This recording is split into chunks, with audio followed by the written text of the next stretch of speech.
नमस्कार. Paul Brunton लिखित आध्यात्मिक भारताचा रहस्यमय शोध या पुस्तकाचा अनुवाद आपण वाचत आहोत. आज आपण 10व्या प्रकरणाला सुरुवात करतो आहोत. प्रकरण 10, जादूगार आणि सत्पुरुषासमवेत. स्थळ आणि काळ या मानवाच्या 2 उद्दाम शत्रूमुळे मला पुन्हा लेखणी हातात धरायची घाई करावी लागली. त्यासाठी माझ्या पावलांनी पुन्हा पूर्वेकडच्या वाटेवर लांब ढांगाटाकट वाटचाल करायला हवी. त्याचवेळी माझ्या लेखणीने अशा काही ठळक गोष्टी लिहून ठेवायला हव्यात ज्या अक्षरस्मृती बनण्यायोग्य आहेत. एखाद्याला रस्त्यावरील जादू पाहत बसण्याची उपजतच आवड असते. मी देखील रस्त्यावरच्या या जादूगार फकीराच्या क्लुप्त्या पाहायला उत्सुकतेने थांबायचो.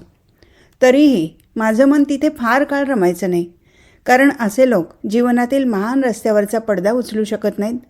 पण अशा माणसांची उपस्थिती निश्चितच माझं लक्ष वेधून घेते आणि प्रसंगी मी त्यांची चौकशीही करतो. असेच काही लोक जे खूप मोठ्या प्रमाणात माझ्या भटकंतीच्या परिघात आले होते, अशांची मी चित्र रेखाटू इच्छितो. त्यांच्यापैकी एक जण माझ्या स्मृतीतून डोकावत आहे. तो एक मामूली हातचलाखी करणारा होता, जो मला मद्रास राज्याच्या उत्तर पूर्वेकडील एका शांत अशा राजमुंद्री नगरात भेटला होता. निरुद्देश रमतगमत भटकताना माझ्या पावलांनी मला अशा जागी आणलं जिथल्या मौशार वाळूत माझे बूट खोलवर ओतले जात होते. मी हळूहळू चालत बाजाराकडे नेणाऱ्या एका अरुंद बोळापाशी आलो. हवा उष्ण आणि दमट होती. त्या वाटेवरून मी जात असताना उघड्या दारासमोर काही वृद्ध माणसं बसलेली पाहिली. मुलं घाणीत खेळत होती आणि संपूर्ण उघडी किशोर वयातील मुलं घराच्या बाहेर पडून एका अनोळखी परकीय व्यक्तीला पाहून पुन्हा घरात दडी मारत होती. लांबलचक गडबड गोंधळाने गजबजलेल्या बाजारात वयस्कर दुकानदार त्यांच्या लहान दुकानात बसले होते. मी तिथून जात असताना आपल्या दाढीवरून हात फिरवत ते माझ्याकडे अपेक्षेने पाहत होते. धान्य आणि खाद्यपदार्थाचे विक्रेते आपला माल उघड्यावर मांडून ते स्वतःही खालीच बसलेले होते. माशांचा प्रचंड मोठा थवा त्या सामानावर घोंगावत होता. चालत चालत मी अतिसजावट केलेल्या एका मंदिरासमोर आलो. मी जवळ येताच धुळीत बसलेल्या स्त्री पुरुषांच्या घोळक्यात हालचाल झाली.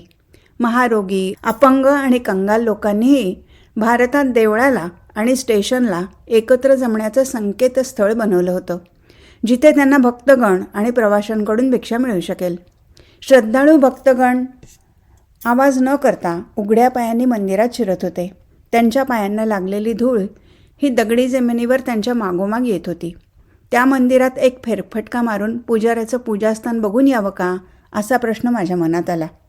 यावर थोडा विचार करून नकारार्थी निर्णय घेतला. मी माझ्या पूर्वेच्या वाटेने रमतगमत जाऊ लागलो आणि मला माझ्या पुढे चालत असलेला एक तरुण दिसला. तो युरोपियन पद्धतीच्या पोशाखात होता आणि त्याने कंबरपट्टाही बांधला होता. त्याने उजव्या हातात कापडी बांधणीची पुस्तकं धरलेली होती. मी जेव्हा त्याच्याजवळ गेलो तेव्हा त्याने सहजच मान वळवली. आमची नजरानजर झाली आणि आमच्या परिचयाला सुरुवात झाली. माझ्या व्यवसायातील निकडीने मला गरज असेल तेव्हा संभाषण सुरू करायला आणि आपल्या उद्दिष्टांच्या मार्गात अडथळा आणेल तेव्हा ते थांबवायला शिकवलं आहे. मला प्रवास करायला आवडतो, पण तो नेहमीच्या पारंपरिक मार्गाने नव्हे. त्यामुळे माझी भारतातील भटकंती ही एखाद्या पर्यटन संस्थेच्या प्रवासासाठी किंवा शिष्टाचाराची पर्वा बाळगणाऱ्यांसाठी आदर्श ठरू शकणार नाही.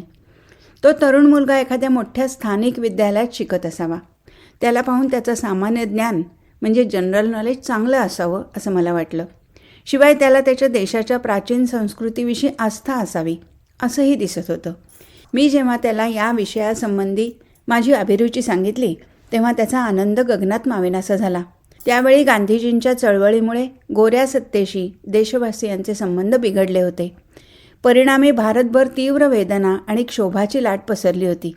त्यामुळे त्या शहरातील तरुण वर्गाला राजकारणाच्या वाऱ्याने झपाटलं होतं. पण या तरुणाला त्या वाऱ्याने आपल्या कह्यात अद्याप तरी घेतलेलं दिसत नव्हतं.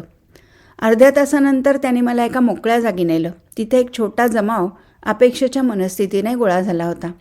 जमावाच्या मधोमध उभा असलेला एक माणूस तावातावाने तारस्वरात ओरडत काहीतरी सांगत होता. तो तरुण मला म्हणाला की तो माणूस त्याच्या अंगी असलेल्या अद्भुत यौगिक शक्तीविषयी मोठमोठ्याने दावा करतोय. हा स्वयंघोषित योगी मजबूत बांध्याचा होता. मोठं डोकं, भरदार खांदे आणि लुंगीच्या वर पोटाभोवती गुंडाळलेल्या सुती कापडाच्या पट्ट्यातून बाहेर येऊ पाहणारं त्याचं पोट. त्याने सैलसर पांढरा सदरा घातला होता. तो माणूस खूपच फुशारक्या मारतोय असं मला वाटू लागलं होतं. पण तेव्हा त्याने जाहीर केलं की जमावाने पुरेसे पैसे देण्याचं औदार्य दाखवलं तर तो आंब्याच्या झाडाचा चमत्कार दाखवायला तयार आहे. तेव्हा मीही त्याच्या पायाशी काही नाणी फेकली. त्याने एक ऐसपैस पसरट मातीचं भांडं जमिनीवर स्वतःसमोर ठेवलं आणि तोही खाली बसला. ते भांडं लालसर तपकिरी रंगाच्या मातीने भरलेलं होतं. त्याने आम्हाला आंब्याची एक छोटी कोय दाखवली आणि ती त्या भांड्यात खुपसली. त्याच्या झोळीतून एक मोठा कपडा बाहेर काढला आणि तो त्या भांड्यावर अंथरला. शिवाय तो कपडा त्याच्या मांडीवर गुडघ्यावरही पसरला होता. त्यानंतर बराच वेळ तो काहीतरी गूढ मंत्रोच्चार करत होता. एकसुरी आवाजात मंत्रजप केल्यानंतर त्याने तो कपडा उचलला. आश्चर्य म्हणजे भांड्यातील मातीतून आंब्याच्या कोळीला फुटलेला अंकुर बाहेर डोकावत होता. पुन्हा एकदा त्याने ते भांडं आणि स्वतःचे पाय कपड्याखाली झाकले. थैल्यातून बांबूचा तुकडा काढला. त्या पाव्यातून काहीतरी विचित्र आवाज काढला. थोड्याच वेळात त्याने कपड्याचं आवरण काढून आम्हाला काही इंचांनी वाढलेलं आंब्याचं रोप दाखवलं. अशा रीतीने आंब्याचं ते छोटं रोपटं जमिनीतून वर येईपर्यंत कपड्याने ते झाकणं, पावा वाजवणं, मग कपडा हटवणं अशा क्रिया चालू होत्या. आता ते रोप 9 ते 10 इंचाचं झालं होतं. त्याला झाड तर म्हणता येत नव्हतं, पण तरीही त्या रोपाच्या शेंड्यावर एक छोटा पिवळसर सोनेरी रंगाचा आंबा लटकत होता. हे झाड त्या बीपासून उगवलं आहे जे तुम्ही मला मातीत पुरताना पाहिलं, या योग्याने विजयाची घोषणा केली. पण माझं मन त्या वाक्याचा स्वीकार इतका सहजासहजी करायला तयार नव्हतं. कसा का होईना हा फक्त हातचलाखीचा प्रकार असावा असं मला मनापासून वाटत होतं. त्या तरुण मुलाने त्याचं मत सांगितलं. साहेब, हा माणूस योगी आहे. असे लोक चमत्कारिक गोष्टी करू शकतात. पण काही केल्या माझं समाधान होत नव्हतं. त्याच्या चमत्काराचं गूढ समजून घेण्याच्या प्रयत्नात मला तो मिश्किलीन आणि देवांच्या बिरादरीचा सदस्य असल्याची शक्यता वाटली. पण तसं ठामपणे कसं म्हणता येईल? योग्याने आपला बाडबिस्तरा आवरला आणि विखुरणाऱ्या गर्दीला तो पाहू लागला. शेवटी तिथे आम्ही दोघेच उरलो आणि अचानक माझ्या डोक्यात एक कल्पना चमकून गेली. मी 5 रुपयाची नोट हातात धरून त्या योग्याजवळ गेलो आणि त्या मुलाला सांगितलं, त्याला सांग, त्यांनी आता जे केलं ते कसं केलं हे जर सांगितलं तर हे 5 रुपये त्याचे होऊ शकतात. त्या तरुण मुलाने प्रामाणिकपणे माझ्या विनंतीचं भाषांतर करून योग्याला सांगितलं. त्यावर त्याने वरवर नाही म्हटल्याचं नाटक केलं, पण मला त्याच्या डोळ्यात तरळत असलेली हाव स्पष्ट दिसत होती. त्याला सांग 7 रुपये घे. तरी तो माणूस माझ्या वाटाघाटीच्या प्रयत्नाचा उपहास करू लागला. ठीक आहे, तर मग त्याला सांग आम्ही त्याचा निरोप घेत आहोत. आम्ही जायला निघालो. मी मुद्दाम हळूहळू पावलं टाकत होतो. काही क्षणातच त्या योग्याने हाक मारून आम्हाला बोलवलं. साहेब, जर 100 रुपये देणार असतील तर योगी सर्व काही सांगायचं वचन देतोय. नाही, 7 बस. अन्यथा असू दे त्याचं गुपित त्याच्याजवळ. चल. आम्ही पुन्हा एकदा वळून चालायला लागलो. तोच त्याने आम्हाला परत हाक मारली. आम्ही माघारी वळलो. योगी म्हणतोय की तो तयार आहे. त्या माणसाने आपला प्रवासी थैला उघडला आणि त्यातून त्याचा तो लवाजमा काढला, ज्याच्या मदतीने त्याने ते अचाट कृत्य केलं होतं. त्या सामानात एक आंब्याची कोय होती आणि आंब्याची 3 लहान रोपटी होती. प्रत्येक रोपटं पहिल्या रोपट्यापेक्षा थोडं मोठं होतं. अंकुर फुटलेल्या आंब्याच्या कोयीभोवती अंकुर गुंडाळून ते बी कोयीच्या आवरणात बसवलं जायचं आणि ती कोय बंद केलेली असायची. ती पहिल्यांदा मातीत दाबली जायची. पहिला अंकुर दाखवण्यासाठी त्या माणसाला फक्त आपली बोटं मातीत खुपसून कोयीवरील बंद केलेलं आवरण उघडावं लागे. त्यामुळे अंकुरित बीचं रोपटं पुन्हा वर तरारून येई. त्यानंतर कमी जास्त उंचीची रोपटी त्याच्या कमरेवर बांधलेल्या कपड्यात लपवलेली असायची. तो त्या भांड्यावर कपडा झाकून पावा वाजवत प्रेक्षकांना वाट पाहायला लावायचा. त्या दरम्यान रोपटं किती वाढलं आहे हे पावा वाजवण्याच्या निमित्ताने 1-2दा तो कपडा उचलून पाहायचा. त्याच्या आत डोकवण्याची परवानगी कोणालाच नसायची. त्या हालचाली दरम्यान आपल्या कमरेवरील कपड्यात लपवलेलं अधिक उंचीचं रोपटं तो कुशलतेने बाहेर काढायचा आणि आधीचं रोपटं उचलून ते आपल्या कपड्यात दडवायचा. त्या जागी मोठं रोपटं दाखवायचा. अशा रीतीने वाढत जाणाऱ्या रोपट्याचा भ्रम निर्माण केला जायचा. हे पाहून माझ्या शहाणपणात थोडी भर पडली हे खरं, पण मनात हाही विचार येऊन गेला, शिशिरात झाडांच्या आपसुकच गळणाऱ्या पानांप्रमाणे या योगाविषयीचे माझे शेवटचे भ्रमही असेच गळून पडतील की काय. तेव्हाच मला ब्राह्माने दिलेला धोक्याचा इशारा आठवला. हलक्या दर्जाचे साधू आणि फसवे योगी रस्त्यावर जी प्रदर्शनं करतात ती हातचलाखीशिवाय अधिक काहीच नसतात. अशा माणसांमुळे तरुणांमध्ये आणि सुशिक्षित लोकांमध्ये योग्यांविषयी अविश्वास आणि अनादर निर्माण होतो, याचीही कल्पना त्याने अगोदरच दिली होती. अर्ध्या तासात आंबा उगवून दाखवणारा माणूस खरा योगी नव्हताच, तो फक्त ढोंगी होता. तरीही खरोखरच अद्भुत चमत्कार घडवणारे साधू अस्तित्वात होते. माझ्या बऱ्हाणपूरच्या वास्तव्यादरम्यान मला असाच एक जण भेटला. बऱ्हाणपूरमधील लोकांनी जुन्या बुरसटलेल्या हिंदू जीवनपद्धतीचा त्याग केलेला नव्हता. मी ज्या विश्रामगृहात तात्पुरता मुक्काम ठोकला होता तिथे उंच छप्पर होतं आणि वरांडा होता. उन्हाने तापलेल्या एका दुपारी मी त्या वरांड्याच्या सुखद सावलीचा आश्रय घेतला. विश्रामगृहासमोरील बगीचातील उष्ण कटिबंधातील झाडांच्या वैभवी पर्णसंभारावर सूर्यकिरणांचा खेळ पाहत मी माझ्या लांबलचक खुर्चीत बसलो होतो.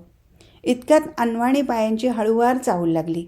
एक रानटी दिसणारा माणूस हातात बांबूची बनवलेली छोटी टोपली घेऊन कंपाऊंडच्या दाराशी आला. त्याचे केस लांब, काळे आणि उन्हाने रापलेले होते आणि त्याच्या डोळ्यात मला लाली दिसत होती. त्याने जवळ येऊन हातातील बांबूची टोपली खालच्या मातीवर ठेवली आणि दोन्ही हात कपाळाला टेकवत नमस्कार केला. थोडंफार समजू शकेल अशा इंग्रजीचं मिश्रण असलेल्या स्थानिक भाषेत तो माझ्याशी बोलू लागला.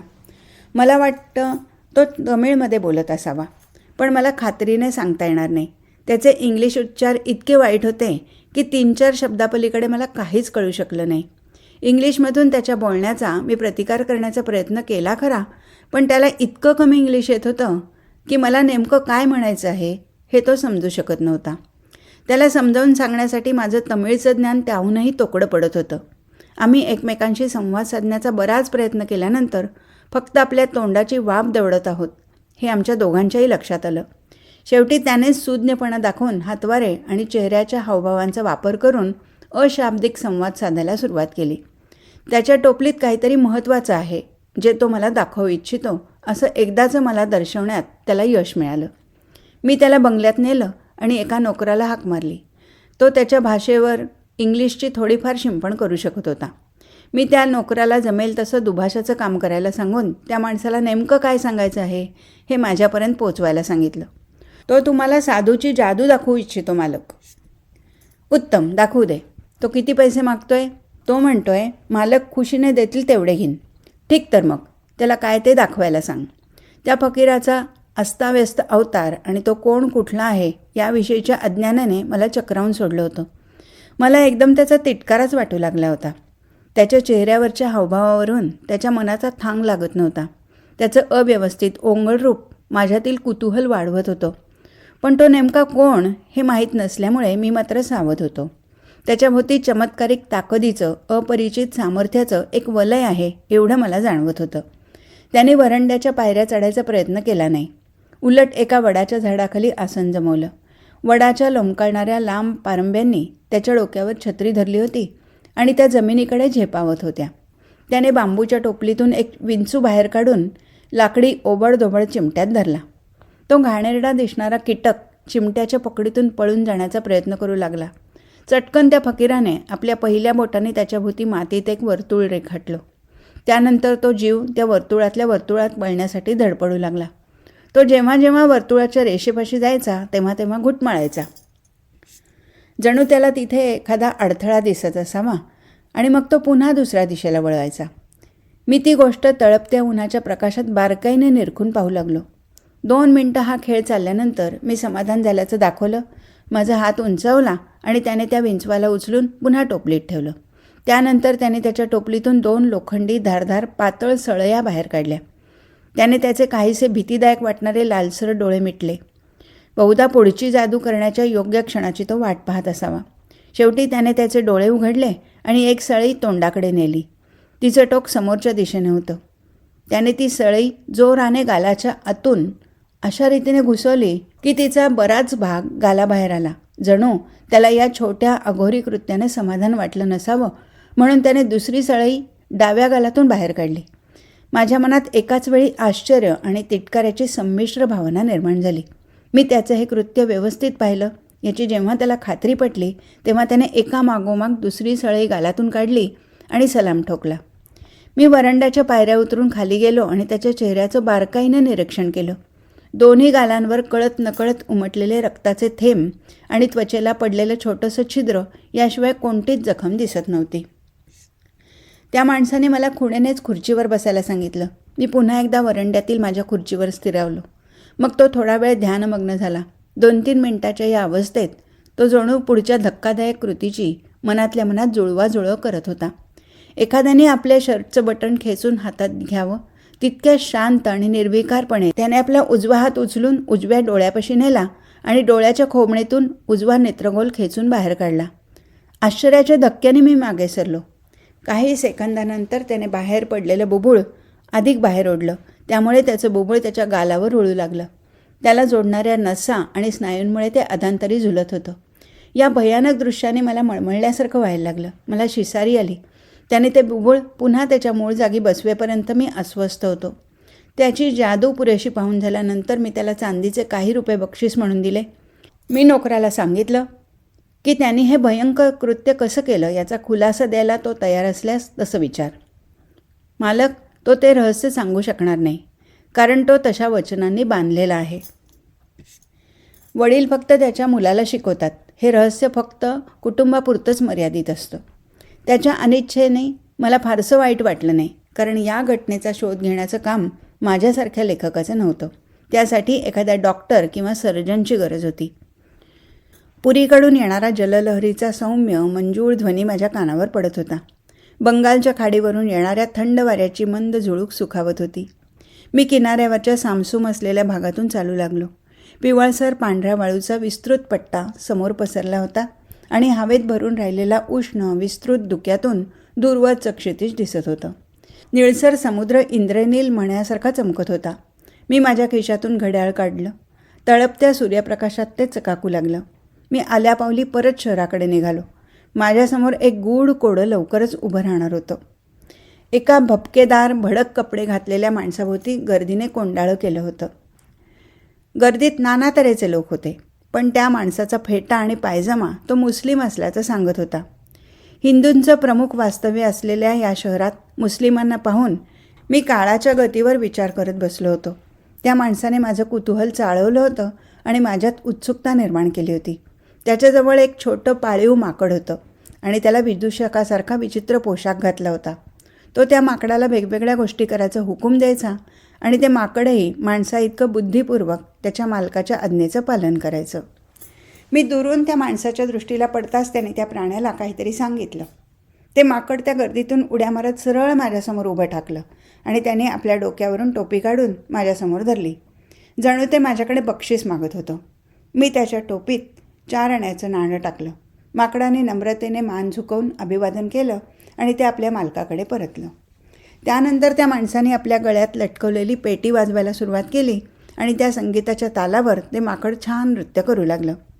एखाद्या रंगमंचावरील कलाकाराला शोभाव्यात अशा त्याच्या डौलदार हालचाली होत्या. त्याला तालाची उत्तम जाणही होती. खेळ संपल्यावर त्या माणसाने त्याच्या मदतनीसाला, एका तरुण मुस्लिम मुलाला उर्दूतून काहीतरी सांगितलं. तो लगेच माझ्याजवळ आला आणि मागच्या बाजूला उभारलेल्या तंबूत येण्यासाठी मला सांगू लागला, कारण त्याच्या मालकाजवळ मला दाखवण्यासारखं काहीतरी खास होतं. मी त्या भडक कपडे घातलेल्या माणसासोबत तंबूत प्रवेश करत होतो तेव्हा तो तरुण मुस्लिम गर्दीच्या लोंढ्याला तंबूबाहेर लोटत होता. त्या तंबूच्या 4 उभ्या खांबाभोवती कपड्याचे पडदे सोडलेले होते आणि त्याला छत जवळपास नव्हतंच. त्यामुळे आत आल्यावर आतलं आणि बाहेरचंही दिसत होतं.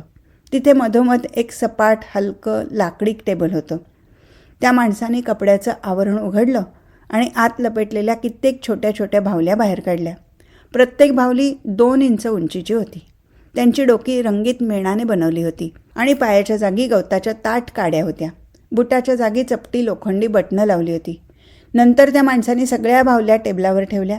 खालच्या लोखंडी बटणामुळे त्या ताठ उभ्या होत्या. तो टेबलापासून एका यार्डच्या अंतरावर मागे सरकला आणि तिथून उर्दूतून काही आदेश देऊ लागला. 1 किंवा 2 मिनिटातच त्या बाहुल्या हालचाल करू लागल्या आणि टेबलावर नाचू लागल्या. त्याच्या हातात जादूची एक छोटी काठी होती. एखाद्या वाद्यवृंद चालकाच्या हातातील छडीच्या इशाऱ्यावर वाद्यवृंदाचं संयोजन व्हावं, अगदी तसंच त्या माणसाच्या हातातील काठीच्या हालचालीच्या तालावर त्या बाहुल्या नाचू लागल्या.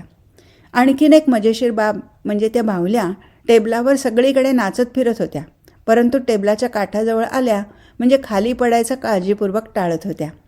हा सगळा आश्चर्यकारक देखावा मी दिवसा उजेडी संध्याकाळी 4 वाजण्याच्या सूर्यप्रकाशात पाहिला. यात काही चतुराई क्लुप्ती तर नाही ना, या शंकेने मी टेबलाजवळ आलो. टेबलाचं बारकाईने निरीक्षण केलं. त्या बाहुल्यांवरून टेबलावरून माझा हात फिरवून कुठे त्या बाहुल्यांना जोडणारा सूक्ष्म धागा तर दिसत नाही ना हे तपासलं. पण मला तसं काहीच आढळून आलं नाही. याचा अर्थ हा माणूस केवळ जादूगार हातचलाखी करणारा नसून त्यापेक्षा काहीतरी जास्त होता का? त्यानंतर मी टेबलावर वेगवेगळ्या ठिकाणी बोट दाखवावं असं त्याने मला शब्दाद्वारे आणि हातवाऱ्यावरून सांगितलं. मी तसं केलं आणि काय आश्चर्य, सगळ्या बाहुल्या मी नेमकं जिथे बोट दाखवलं असेल त्या ठिकाणी गोळा होऊन नाचू लागायच्या. शेवटी त्याने मला 1 रुपयाचं नाणं दाखवलं आणि तो काहीतरी म्हणाला. मला अंतःस्फूर्तीने कळलं की तो मला 1 रुपयाचं नाणं काढून द्यायला सांगत आहे. मी माझ्या खिशातून 1 रुपयाचं नाणं काढून टेबलावर ठेवलं.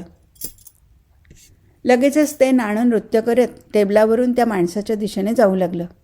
जेव्हा ते नाचत नाचत टेबलाच्या काठाशी आलं तेव्हा लगेच तिथून खाली पडलं आणि घरंगळत जाऊन त्या माणसाच्या पायापाशी विसावलं. त्याने ते नाणं उचललं आणि सौजन्यादाखल सलाम करून काहीतरी पुटपुटत ते ठेवून घेतलं. मी एखाद्या जादूगाराच्या नजरबंदीचा खेळ पाहत होतो की खऱ्या योग्याची ती ताकद होती. माझ्या शंका माझ्या चेहऱ्यावर स्पष्ट दिसत असाव्यात, कारण त्या माणसाने त्याच्या तरुण मदतनीसाला जवळ बोलवलं. त्या तरुणाने मला त्याच्या मालकाचं अधिक सामर्थ्य पाहण्याची माझी इच्छा आहे का असं विचारलं. मी होकार देताच त्यांनी ती जुनी हातपेटी दिली आणि माझी अंगठी टेबलावर ठेवण्याची मला विनंती केली. मी माझ्या बोटातील अंगठी काढून लगेच टेबलावर ठेवली. ही तीच अंगठी होती जी अड्यारच्या तपस्व्याने ब्राह्माने मला निरोपादाखल भेट म्हणून दिली होती. मी त्या अंगठीत बसवलेला हिरवा खडा न्याहाळत असताना तो फकीर काही पावलं मागे सरकला आणि उर्दूमधून आदेशापाठोपाठ आदेश देऊ लागला. त्याने उच्चारलेल्या प्रत्येक शब्दाबरोबर टेबलावर ठेवलेली अंगठी हवेत उंचावायची आणि पुन्हा खाली यायची. त्या माणसाने अजूनही आपल्या डाव्या हातात पेटी घेतलेली होती आणि त्याचवेळी उजव्या हाताने त्याच्या आज्ञेला अनुरूप हालचाली सुरू होत्या.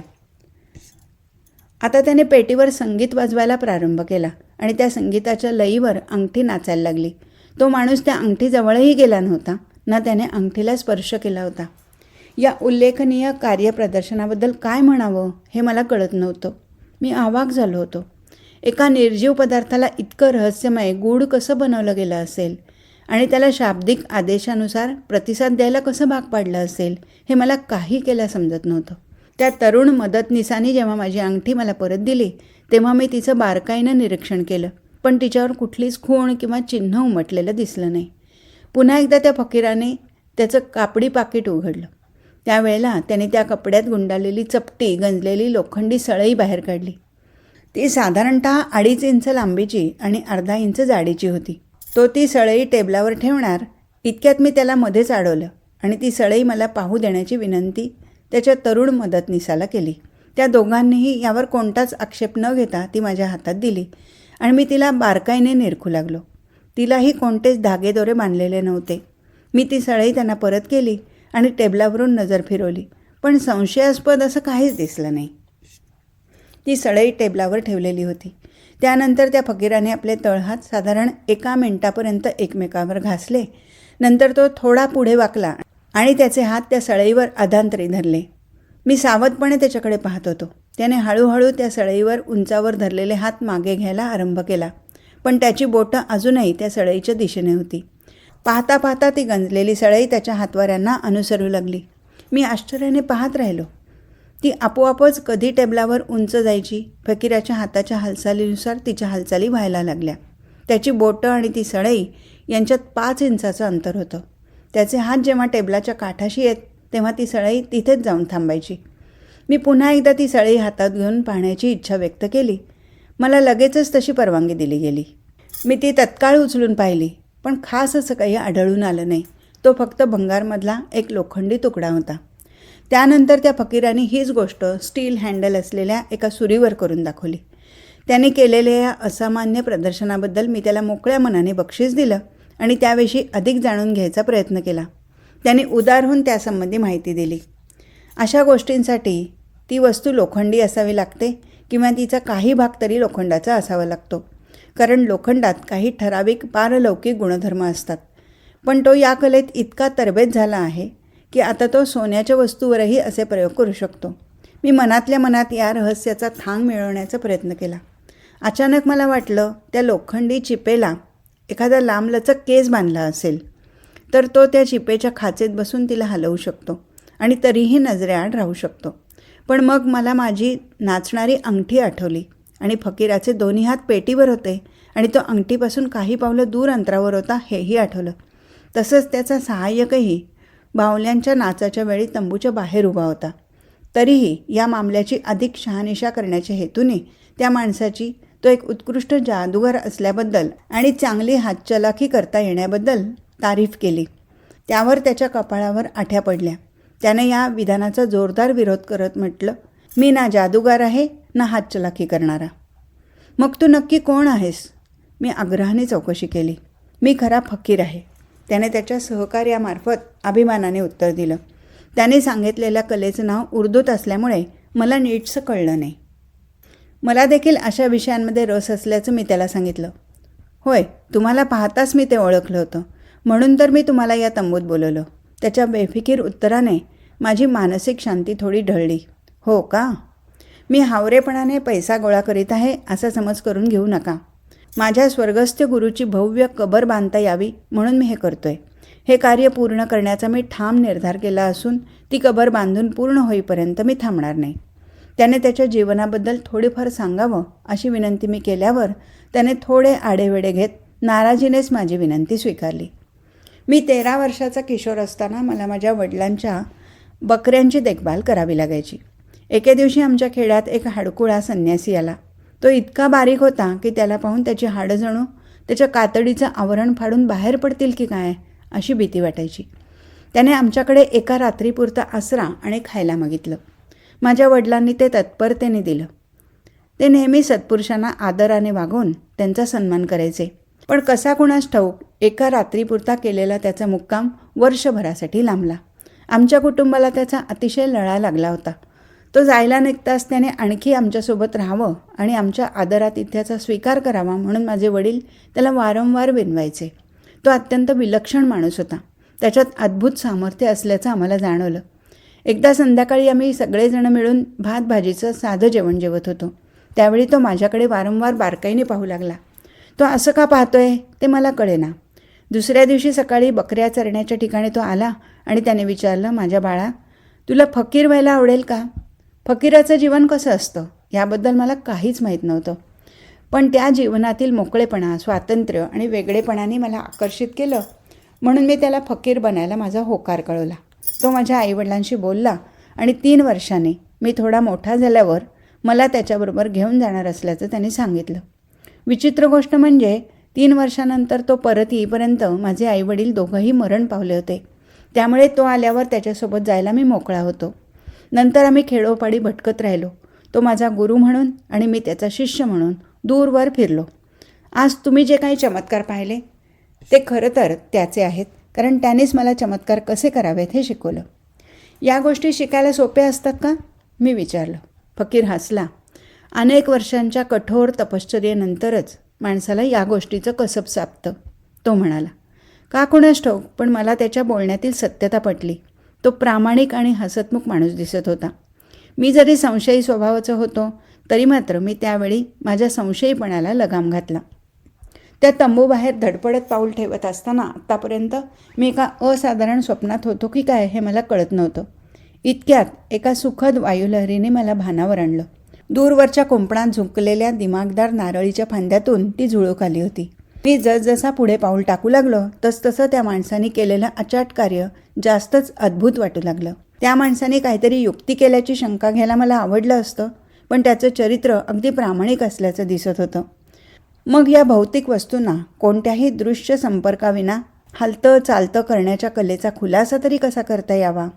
एखादा माणूस केवळ त्याच्या लहरीने निसर्गाचे नियम कसे बदलू शकत असेल हे मला कळत नव्हतं. कदाचित वस्तूच्या स्वरूपाविषयी आपल्याला वाटते तितकी माहिती आपल्याला नसावी असंही त्याचं कारण असू शकेल. आज इथेच थांबू. हरिओम तत्सत.